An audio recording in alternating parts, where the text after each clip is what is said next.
What is bankruptcy? Here's Roger. Roger is a 50-year-old advertising executive at a top Madison Avenue agency. Unfortunately, Roger has had a run of very bad luck.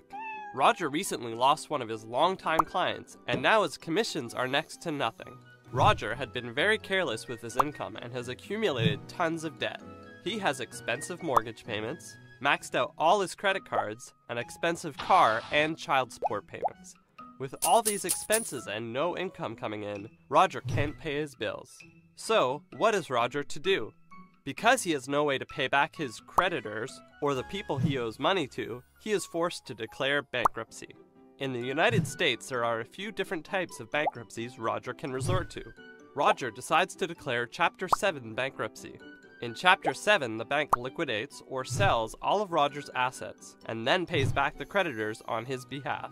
Assets could include any non-essential material possessions, like a car, a house, and jewelry. In Chapter 7, going bankrupt will stay on Roger's credit record for 10 years, meaning in the next 10 years, Roger will have an extremely hard time securing a loan. There are certain items the bank can't possess, such as a suit and tie for job interviews, family heirlooms like a photo album, and the bare essentials for Roger to survive, like a bed or refrigerator.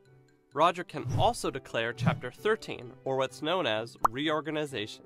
In this case, what usually happens is a single creditor buys all of Roger's debt and then negotiates a deal with him to pay back the debt at a reasonable rate and within a reasonable time frame. A standard time frame is between 3 and 5 years.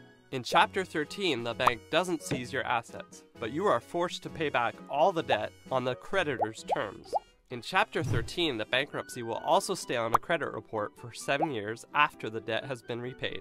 While there are other forms of bankruptcy like Chapter 11, which is used primarily for businesses, almost 65% of all bankruptcies are Chapter 7. In the case of businesses, it's the company's assets that are seized rather than the individual's.